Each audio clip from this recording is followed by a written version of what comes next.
Hello there everyone, Inky Fingers here from Inky Fingers Architectural Art.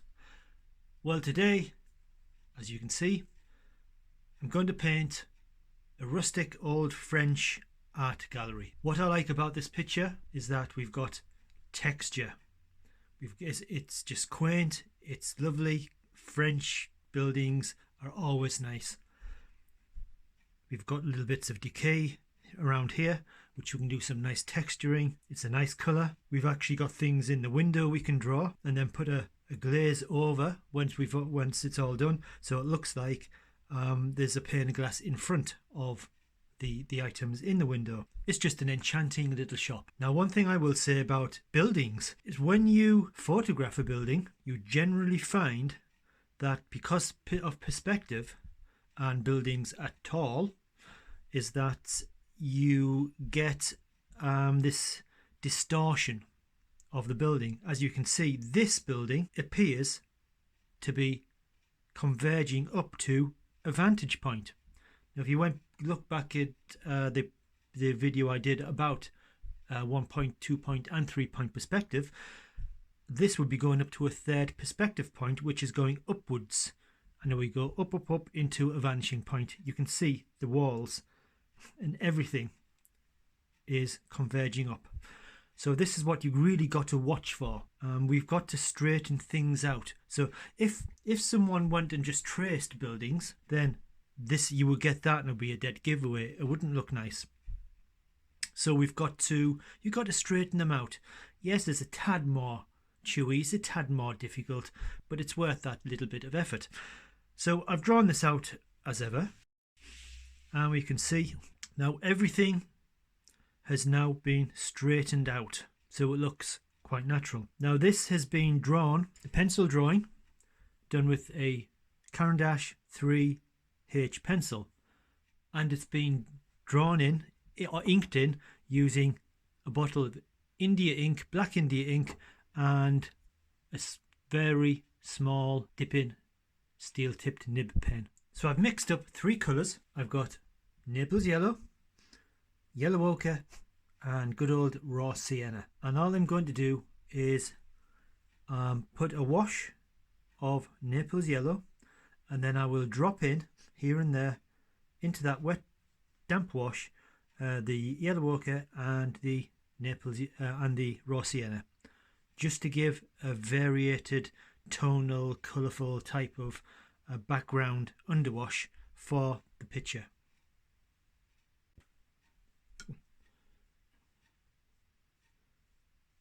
Now, so I'll just put it in, simple like this. I'm going to go around the lintels and all this part. Now, the paper is ash rough, and it's just smaller than A4. It's actually a standard sized quarter imperial sheet, that's 11 by 15, and then just halved and cut, and it gives a really nice size for just a small picture, just a little bit smaller than A4. So I'm just going to do something like this. Now, you will see that I've actually missed things out. I haven't put things in like plant pots and that type of thing, because I don't really want all that sort of stuff in. I'm concentrating on the building. This is a separate building here, but I'm just going to paint it in anyway. I think I'll do this later on. So we've got something like that, and then I'm just going to go into the yellow ochre and just drop it in and dab it around, and then I'm just going to use a smaller brush and then go into the raw sienna and just drop that in, just here and there. Could be a little bit stronger, methinks. go. Put a little bit under the eaves, because this will be shadow anyway at the end of the day. But I'm not after detail at this stage. This is just getting an underwash to try and make it look a little bit ancient, a little bit ruined and wrecked. Do just a touch here, but I'm not really touching that bit because that's another part of another building, as I said. And something like that. Now to make this, once again, get some more texture, we get our kitchen roll, toilet roll, or whatever you want. Rip it so we have this fuzzy edge, and then simply here and there dab bits out. I'm not pushing hard, I'm just tapping the paper. If you push hard, then you get, obviously you get more, you remove more paper, which is quite nice because you might want a lighter, more faded area in that position. I'm just going to, now this is now wet, so we need to rip it again so we get a dry fuzzy edge, and then just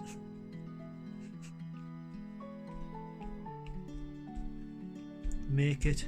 I'm pushing down a little bit harder now so we get some nice lighter areas.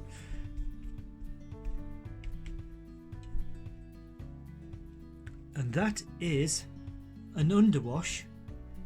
It's very subtle, but you see different colours, but that's the underwash done for that part of the building. Now while this is drying, we can go into the woodwork here and put an underwash. Now we can see it's a nice green, but the green I'm going to use is a colour called Terra Verde. You can get it in various manufacturers, but this is Dalerowny. This is sort of a cooler, more wintry type of green. It's a lovely colour, and all I'm going to do with this is just to go over it a once over, and just put an underwash. So I'm just going to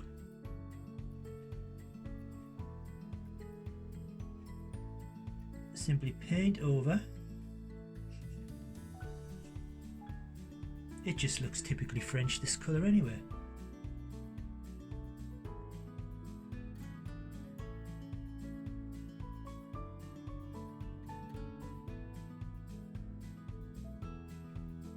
And that's the green woodwork all painted in. Now I have been a little bit more artistic, and I've matched up the wooden window frames as the same colour as this. The more whitish or white cream in the photograph. I just thought that it would marry up a lot better and just make a better overall picture. Now I'm going to fill in or put an underwash for the roof. Now you see the roof is sort of a darkish, well, quite warm, but a darkish brown. So what I'm going to do, I've mixed up 3 colours here. 1, 2, 3.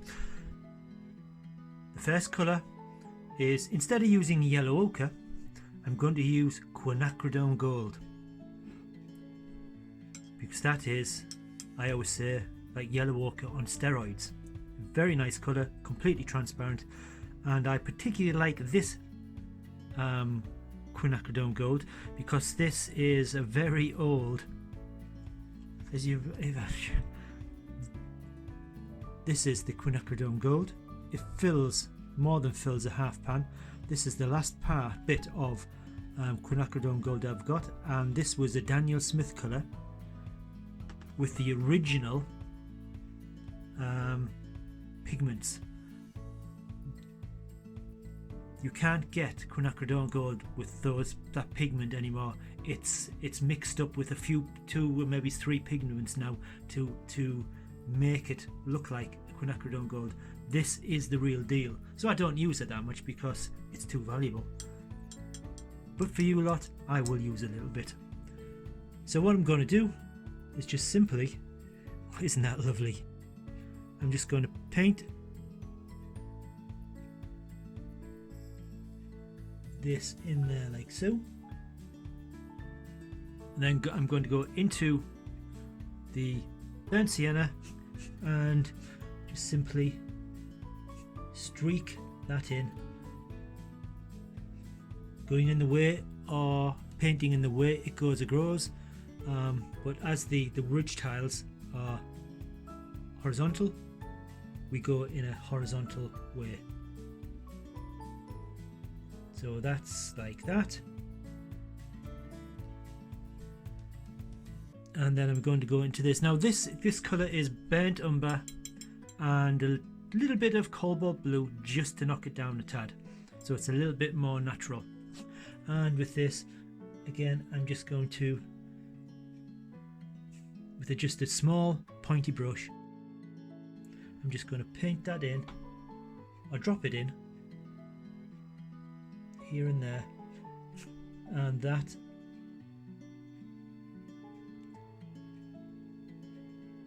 will do for now.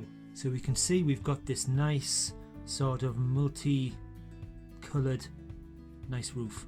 Now for the next bit, we've got this sign.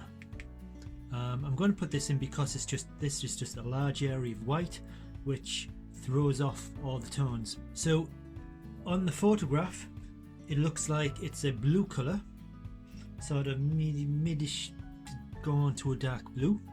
So of the blues I have, I'm going to use indigo. So that's quite a nice darkish blue. So we have indigo here. So we'll just paint in this sign indigo. It could be a little bit darker actually, so I'll just put a little bit more. That's a bit better.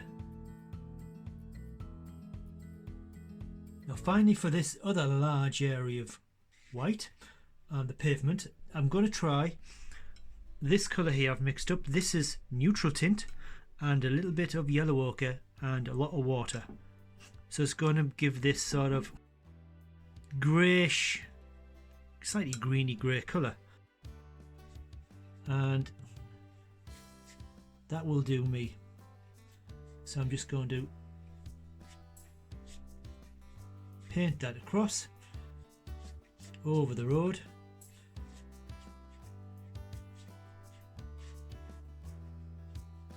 Like so. But what I'm going to do now is I'm going to deal with these things here. Now this is pretty much the same as the background here in the photograph, but I don't want that. I want this to be a little bit of a different colour. So what I'm going to do is, I've got this sort of yellow ochre mix here. This is the mix I put in with this, with the original background, and I think I'll have the lintel.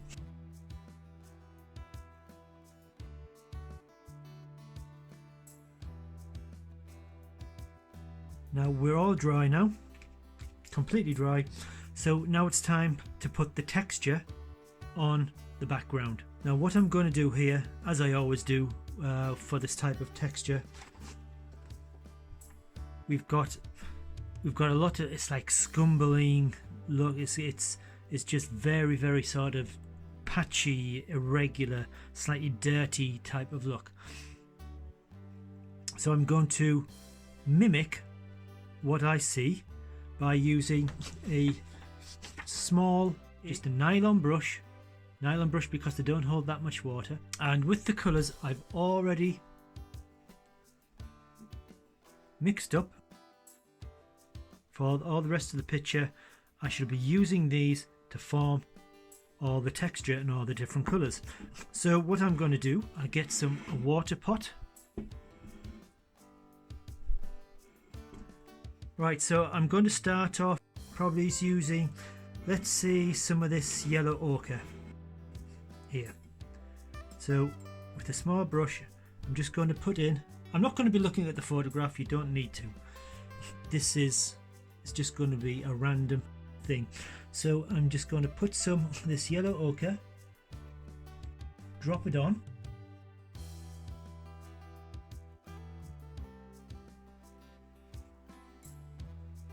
What we have to do is we have to have it so it's quite fluid. And then I'm going to in the water,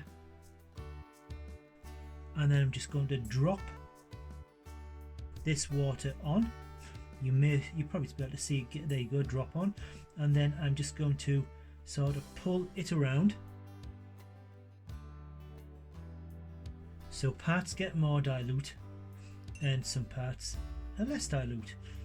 Just pull it around, and then what we can do is get our little bits of kitchen roll or whatever, and just here and there, if you want,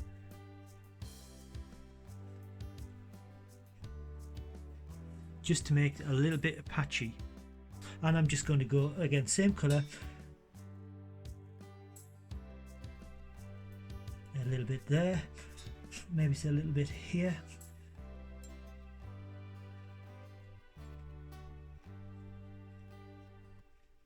a little bit there, in the water, bam, drop it on, and then just with the tip of the brush, just tickle it around.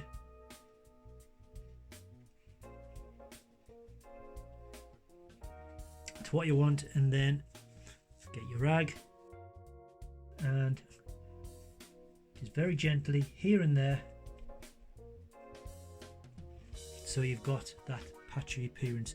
Now I'm going to do this with all around here with the yellow ochre, and then we'll go into another colour. You see I've gone all around here, all the way down there to the pavement. So this is now still damp. So now I go to the next colour, which, what shall I use? Let's use a little bit of this brown. So again, I'm just going to, now this is on wet, so it's on damp paper. So I'm just going to put it in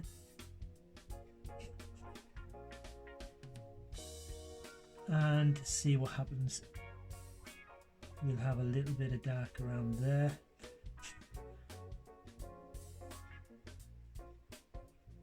Now we can still just have a little bit of water if you want, and just drop it on, pop, pop, pop, like that.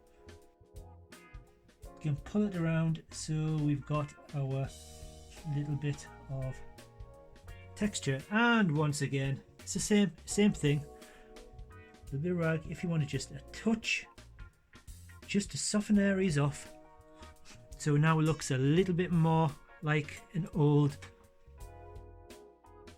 building. And again, I'm just going to go all around this building, a little bit there. I'll put a little bit in there. Now we can see that this part there is quite dry, so when you drop this on, the wet on, you can see it stops by the dry mark, by the dry line, as we know. So that could be a nice little bit of texture. So once again, we'll just have that there, and then maybe it's just to help it along just a tad, drop a little bit of water there, here and there and everywhere, and we're building up these textures. So again, I'm just going to go over the entire bit, the building, and then I'll be back and we'll introduce another colour. Now I've completed that second colour on, and I've let it completely dry. So now we can see just how patchy this looks. Now I wanted it dry because we can't just put one colour over a damp wash and then another colour over that damp wash. We now need to put a little bit of sharpness into it. So I've let it dry. So I've got some burnt sienna here, so I think I might try putting a little bit. This might be a little bit too strong, we'll soon find out. We put a little bit. Now with this colour, I will have to pull it out with a little bit of water.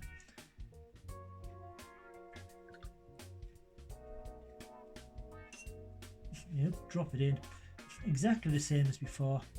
Just tickle it out. I'm not using the flat of the brush. I'm not doing that.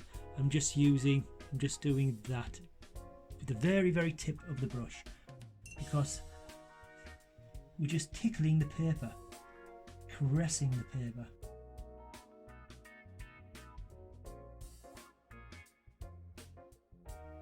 So that's enough. We only want little parts, little bits doing like this, because if you go too far, this will dry and it won't work. So just a little at a time. Drop it on.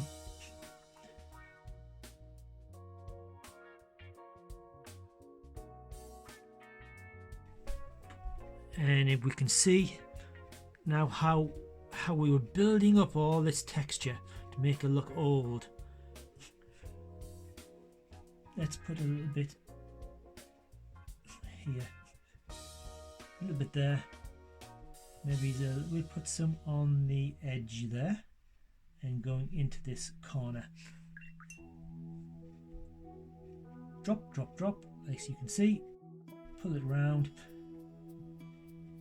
leaving that little bit of dry.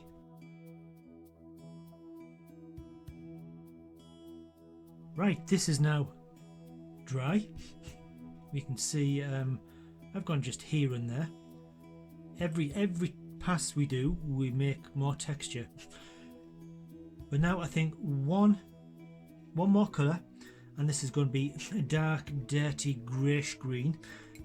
This is a colour we've already used, neutral tint with some yellow ochre. But all I've done is I've put some of this blue, the indigo, in there, and that's going to make it even more of a dirty colour. And again, let's see. We'll go over this. We'll have a little bit down here. Now, because this is rough paper, it's ash, so it's a cotton rag, and it's a rough paper. It's got a nice bit of, it's got nice properties to be able to dry brush. So I can try a little bit of dry brush over parts of this to get that rough, like peeling whatever.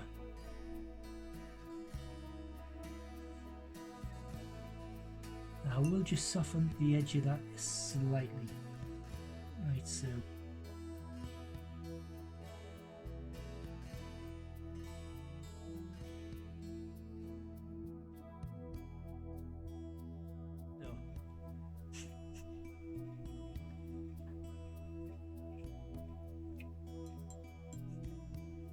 let's put a little bit of dark around here, like so.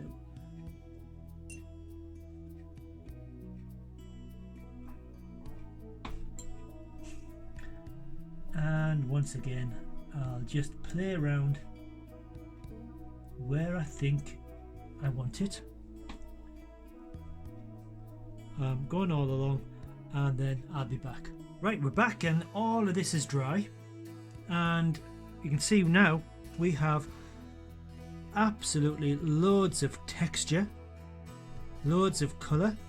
Look, it looks like it's peeling or paintwork or stucco or whatever, but we've got lots and lots of colour, lots and lots of texture. So now what I'll do is I'll put another wash on here. Now this is a nice greyed area now, but I'm going to put probably some like weak yellow ochre, or maybe it's even the quinacridone gold, and then put a light just to warm it up a little bit, but the cool undertones will show through. I think this was the quinacridone gold, that was the yellow ochre. We might use both, but go to this quin gold first, and all I'm going to do, I think, is to start and glaze it over.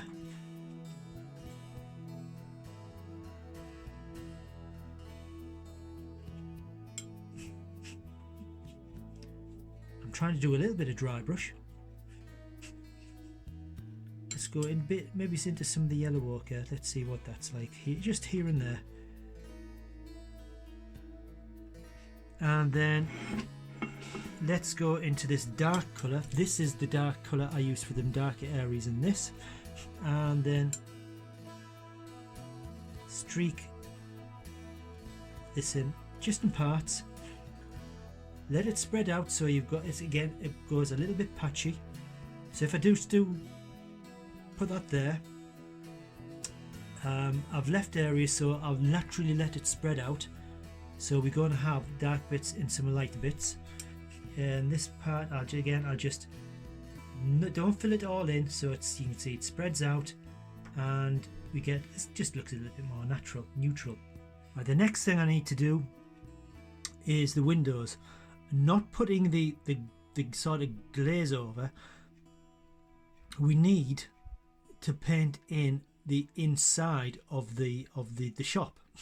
Now, when you look at through a window, you could either have, like for example, in these areas here, you could have the colour of the sky reflecting, or you can have things where it's going to be a little bit more darker as you're looking, basically looking into the darkness. We'll have a look at this. You're looking into the darkness of the room inside, so the windows appear dark. So on these windows here, I think I'll probably put some, like, maybe it's cobalt blue.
this pavement again. I'm just going to use some of these dirty colours which we've already used, and I'm just going to, I think, with a small brush, just paint in around the lines where the edges of the paving stones are. Once again, a little bit of water, drop it on, pour it around, just to make it look like there's some dirt, or maybe there's a little bit of the stones, the paving stones are missing, or whatever. It's just going to mess it up a little bit.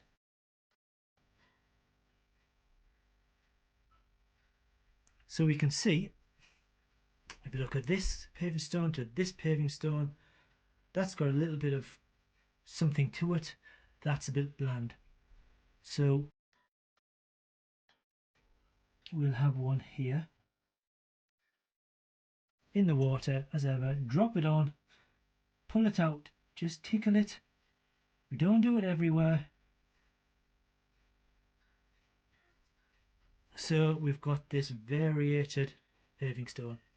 I'm just going to do here or there where I think I need it, just to give it a little bit of age, or you know, to the paving stones themselves. And now this is the pavement now done. It's a lot duller than what's in the photograph, but the photograph I think is a bit overexposed, to be quite honest.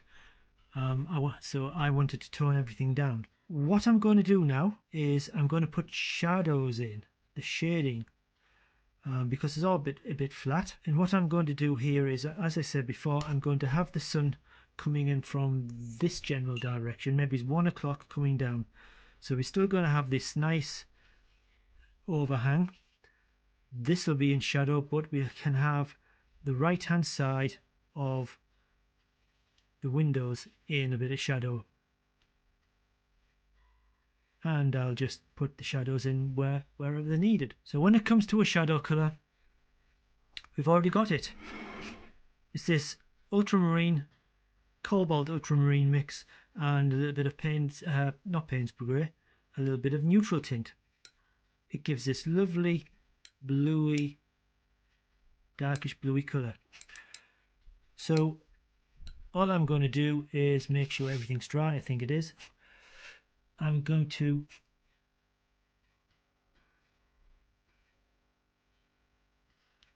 paint in. Now this is going to be a bit of an angle.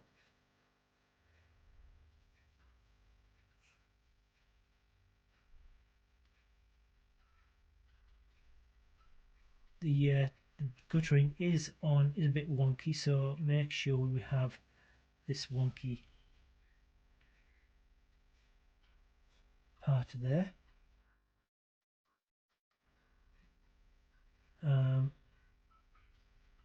This is going to be in shade, and we're going to have a little bit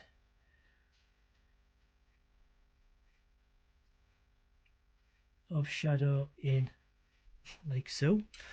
This is the same. This now, all of this is actually in shade.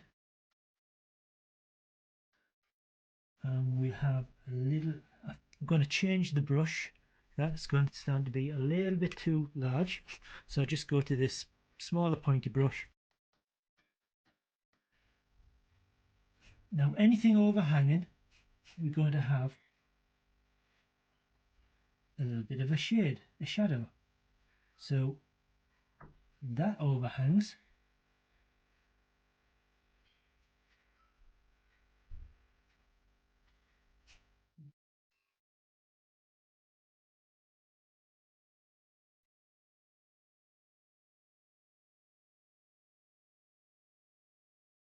A lot of it's done, the picture, but there's one large blank area we need here. Filling in, of course, the sign. Now the sign, this is going to be the difficult part, because I'm going to attempt to write the sign in freehand. As we can see, It's a little bit challenging, so probably won't turn out that good. But we need something strong enough so it shows against this dark background. So what I've done, I've mixed up some white ink and quinacridone gold. And hopefully that this will be strong enough so when it seeps in the paper a bit, it's not going to just disappear. So let's give this a go, shall we? I shall speed this part up, I think.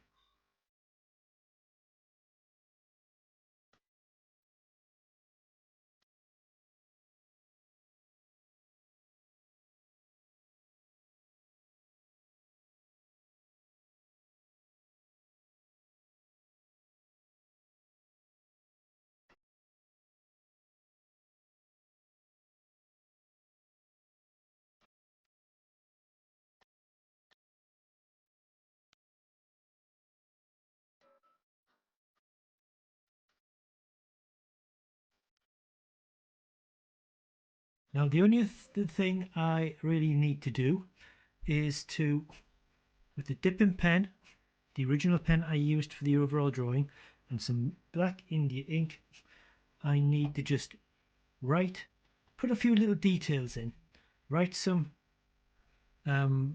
writing on some of these notices.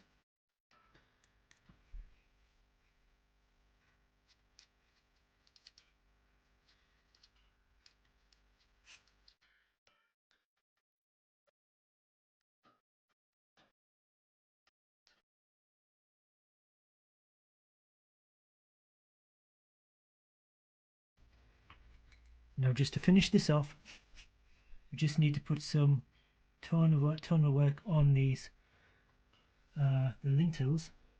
So I'm just going to take some of this darkish brown colour, just drop it on, and again same thing we've done before, a little bit of water, just pull it around a bit, dab a bit,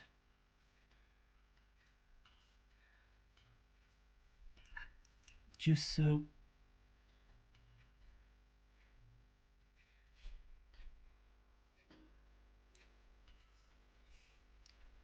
it looks like it's a little bit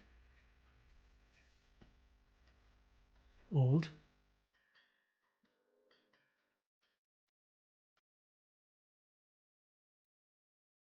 And the very last thing, bit of ink, it's not too strong, and I'll just put a few little streaks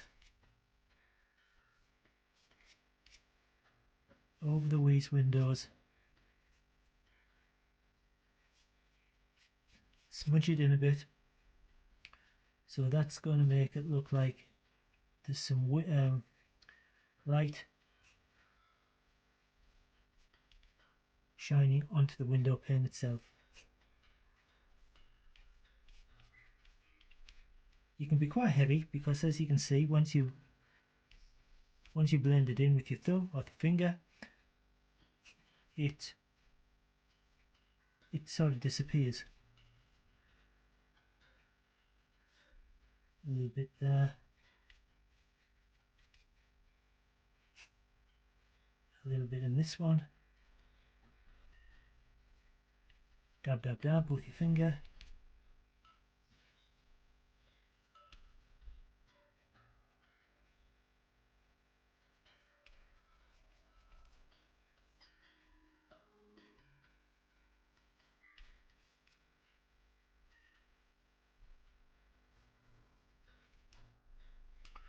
And that's a picture of the masking tape taken off so we can see it in all its glory. Now the only thing I did before I did that is I got a pen, a 0.05 uni pin, and I simply, as I said, I put a few little faint lines just so it looks like there's some of the plaster or whatever, it's cracked, some of it's fallen off, so you will get a little bit of little bit of shadow.